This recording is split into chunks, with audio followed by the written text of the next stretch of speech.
at Sonoya. This is the Flo Racing Night in America series, the Castrol Flo Racing Night in America series. Night number 2 is tonight. Bobby Pierce did finish second. There is a championship battle. Currently, Bobby Pierce leads Ricky Thornton Jr. by 21 points. I know this has been the debate all year long.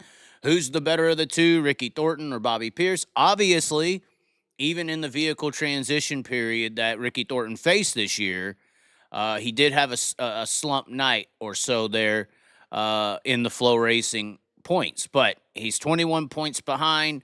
Tonight's going to be the last night, the deciding race. It'll be interesting to see if that championship changes hands.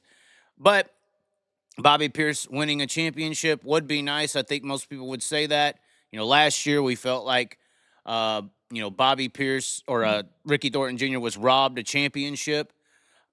This year, some people are saying, Pierce obviously dominated the World Outlaw Late Model Series, but he had the tire dope issue to begin the year, lost the points. We added up the points on the show the other day. He'd be, I think it was almost 200 points ahead of everyone else without those points taken away from the tire issue.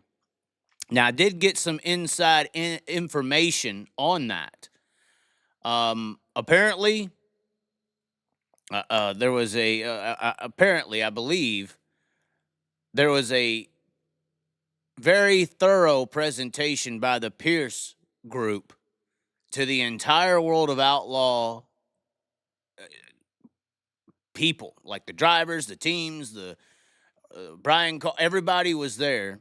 I believe this was at the banquet. I don't want to misspeak, but presented how their tire dope and their testing and everything that happened in that entire testing scenario, how they were unfairly judged, punished, and accused.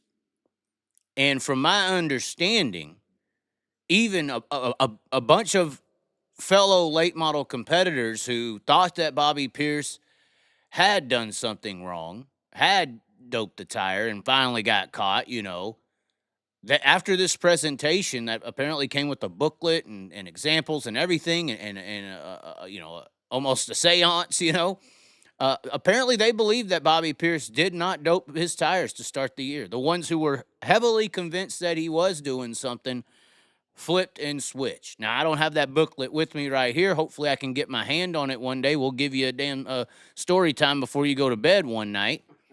But from my understanding, it seems like Bobby Pierce was robbed. Can we blame Blue Ridge? Who knows? Ricky Thornton Jr.'s situation last year obviously was a one-off race for the championship. That's what killed his championship hopes, even though he was the most dominant driver last year. This year, it's Bobby Pierce with the World Outlaw Late Model Series. No one has been more dominant than him, and obviously, if you add on the World 100 and all these other things too, you could easily make the case that Bobby Pierce was the most dominant driver. Tonight, though, we do have Bobby Pierce's opportunity to at least collect one late model championship, and that would be here with Flo Racing. This is how we ride, this is how we do.